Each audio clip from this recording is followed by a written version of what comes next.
Instalirali ste vaš omiljeni player ili program. Sad se nameće pitanje kako naterati Linux Mint da fajlove sa određenom ekstenzijom otvara sa našim novo instaliranim programom. Evo da izaberemo jedan fajl, recimo muzički, audio fajl. Vidite da ima ekstenziju mp3.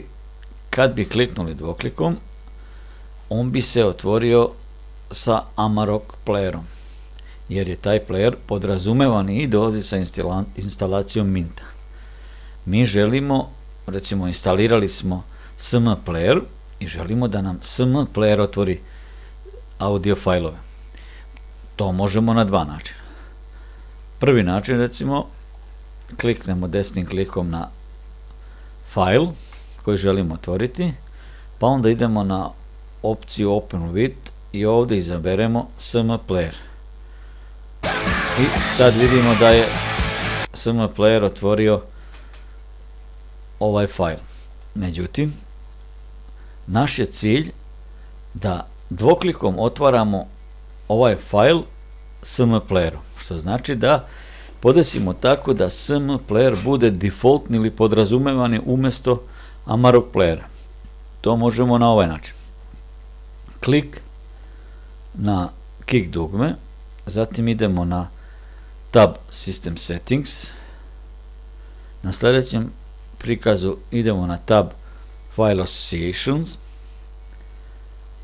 Kad nam se otvori sljedeći prikaz, vidjet ćemo ovdje kategorije ekstenzija koje postoje. Pošto mi imamo audio file koji želimo podesiti, kliknemo na ekspanzijonu strelicu i sad vidjeli smo tamo da je određeni file, to je naš file mp3 formata ili ima mp3 ekstenziju.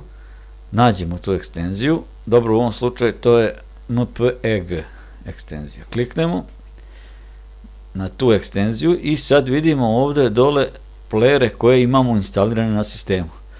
I vidimo da je Amarok player na prvom mjestu, znači on je podrazumevan ili defaultni pregledač ove vrste fajlova.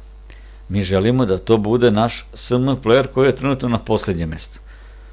Kliknemo na SM player, selektujemo ga i na ovom tabu Move Up klikamo skroz dok on ne dođe na prvo mjesto.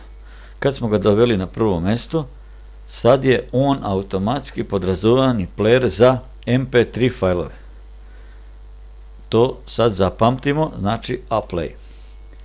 Sad čekamo da update konfiguraciju i to bi mu bilo to. Na ovaj način možete iz ovih kategorija izabrati bilo koju vrstu ekstenzija ili više ekstenzija i podesiti vaše programe da vam budu defaultni. Ništa komplikovano i vrlo brzo se napravi. To je to za ovaj put. Ajde zdravo.